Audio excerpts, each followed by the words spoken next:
देखेंगे कि financial market क्या है, साथ-साथ समझेंगे कि ये कितने प्रकार के होते हैं और उनके इंस्ट्रूमेंट्स क्या-क्या हैं। तो आइए शुरू करते हैं। फाइनेंशियल मार्केट एक ऐसा मार्केट है जो वित्तीय संस्था, वित्तीय परिसंपत्ति, जमा, ऋण, स्टॉक, बॉन्ड, सरकारी प्रतिभूति, चेक आदि के लेन-देन को सुविधाजनक बनाती है। जैसे कि अन्य वस्तुओं का मार्केट होता है, उसी तरह ये भी मार्केट है जहाँ पैसे का लेन-देन होगा और जो भी सरकारी प्रतिभूतियां हैं, चेक, बॉन्ड, इनका लेन-देन होगा।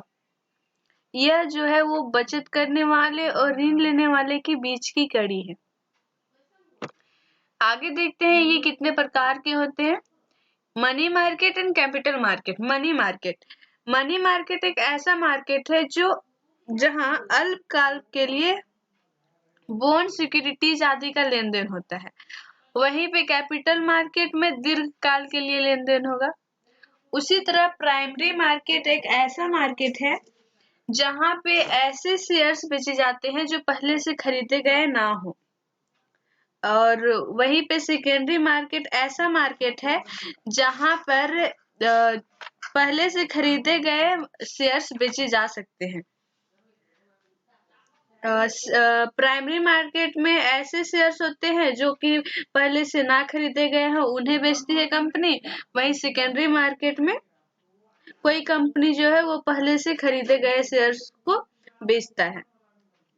डेप्थ मार्केट एक ऐसा मार्केट है जो जहां कंपनी जो है वो बॉन्ड इशू करती है और उन्हें उनसे निवेशकों से ऋण लेती है।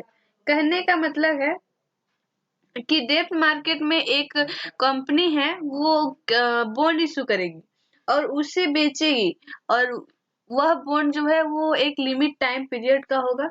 उसके बाद वो बॉन्ड को वो वापस ले लेती है। साथ-साथ वो जितने का भी बॉन्ड होगा उसे लोगों को वापस दे देगी और जितना भी ब्याज बनेगा उसे भी वो उन लोगों को दे देगी। इसे इस तरह से समझते हैं कि मानते हैं कोई कंपनी जो है वो 100 रुपए का बॉन्ड खरीद रहा है, अब इशू कर रहा है, 100 रुपए का बॉन्ड बना रहा है, और उसका टाइम पीरियड जो है वो 1 साल का है। उसे लोगों को बेचती है। अब 1 साल बाद जो है वो उसी बॉन्ड को वापस ले लेगी और 100 रुपया लोगों को दे देगी। साथ-साथ उसका जितना भी इंटरेस्ट बन रहा है वो उसे भी दे देगी। उसी तरह फाइनेंशियल सर्विस मार्केट को समझते हैं। इसमें व्यक्ति और फर्म वित्तीय सेवा बाजारों का प्रयोग बैंकों और दलालों द्वारा करते हैं। इसमें बैंक आते हैं या फिर दलाल आते हैं बीच में। उसी तरह आगे देखते हैं मनी मार्केट, जो कि बता चुके हैं कि ये अल्पकालीन वित्तीय उपकरण का लेन-देन करता है। ये 1 साल से कम का होता है। इसके इंस्ट्रूमेंट्स हैं T bill, call money, CD, CP, commercial bills. CD यानी कि सर्टिफिकेट ऑफ डिपॉजिट और CP commercial paper. Treasury bill क्या है, जिसे टी बिल्स भी कहते हैं? ये मुद्रा बाजार का प्रमुख उपकरण है जो 1 वर्ष से कम के लिए जारी किया जाता है। इसे भारत सरकार जारी करती है, लेकिन इसे रेगुलेट आरबीआई करता है। ये 3 प्रकार के होते हैं, एक 90 डेज और सेकंड 182 डेज और थर्ड है 364 डेज का होता है। सर्टिफिकेट ऑफ डिपॉजिट क्या है? यहाँ जमा के प्रमाण पत्र कमर्शियल बैंकों के द्वारा बट्टा के आधार पर जारी किए जाते हैं, डिस्काउंट के आधार पर जारी किए जाते हैं। यहाँ पे मैच्योरिटी टाइम जो है वो 3 to 12 मंथ्स का होगा। उसी तरह प्रोमिसरी नोट्स को समझते हैं। यह किसी व्यवसायी की ओर से स्वीकृत भविष्य की तारीख पर मुद्रा की निश्चित रकम चुकाने वाली लिखित वचन है। यह ऋणी द्वारा दिया जाता है। इसमें कोई व्यवसायी जो है वो लिखित वचन देता है कि मैं इतने टाइम के बाद रकम चुका दूंगा। वहीं पे कमर्शियल बिल्स भी सेम प्रोमिसरी नोट्स की तरह ही है, लेकिन इसमें जो है ये उधारदाता द्वारा दिया जाता है। प्रोमिसरी नोट ऋणी द्वारा दिया जाता है, लेकिन कमर्शियल बिल्स जो है वो उधारदाता के द्वारा दिया जाता है। आगे देखते हैं कॉल मनी क्या है। जब मुद्रा बाजार में एक दिन के लिए उधार दिया जाता है, जब किसी कंपनी किसी बैंक को अचानक से पैसे की आवश्यकता हो जाती है तो वो कॉल मनी के अंदर आ जाएगा। फिर कॉल मनी एक दिन का होगा, नोटिस मनी 2 to 14 डेज का होता है, साथ साथ टर्म मनी जो है वो 15 डेज एंड उससे ज्यादा का होगा।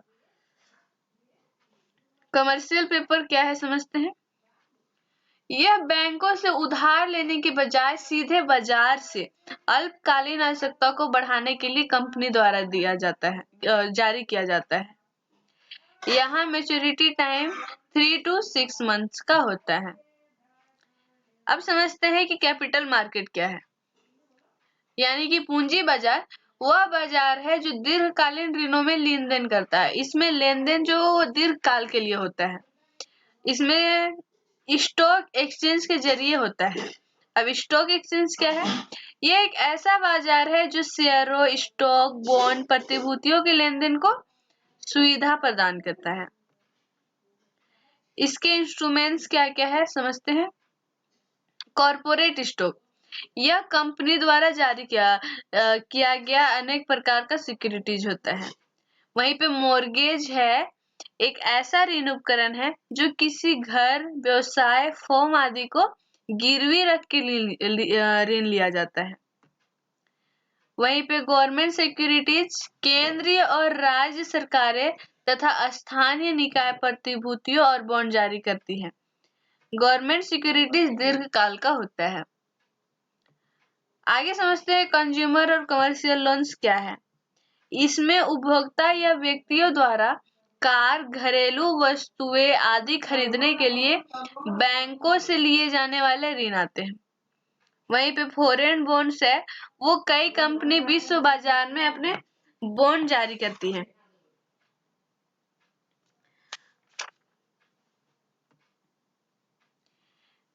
एक बात देखते हैं इनके बीच में क्या अंतर है। मनी मार्केट और कैपिटल मार्केट में डिफरेंस को देखते हैं। मनी मार्केट जो है वो शॉर्ट टर्म ऋण उपलब्ध कराता है, अल्पकाल के लिए होगा। वहीं पे कैपिटल मार्केट दीर्घकालीन ऋण उपलब्ध कराता है। वहीं पे मनी मार्केट जो है वो लेस देन 1 ईयर होता है, capital market more than 1 year होगा। ये लेस देन 1 ईयर है इसलिए इसमें रिस्क भी कम होगा, साथ साथ कैपिटल मार्केट में रिस्क ज्यादा होता है। मनी मार्केट में रिटर्न्स ऑन इन्वेस्टमेंट कम होता है। कहने का मतलब कहीं पे कुछ इन्वेस्टमेंट किया जा रहा है तो उससे जो रिटर्न आ रहा है वो कम होगा, लेकिन कैपिटल मार्केट में वही चीज ज्यादा होता है। मनी मार्केट के पार्टिसिपेंट्स है RBI, commercial bank, mutual fund, financial institution, corporates.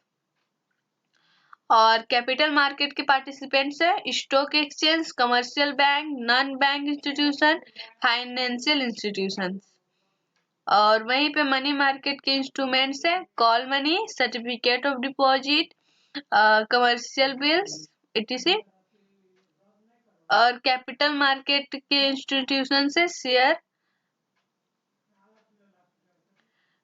Bond, securities of government. Thanks for watching.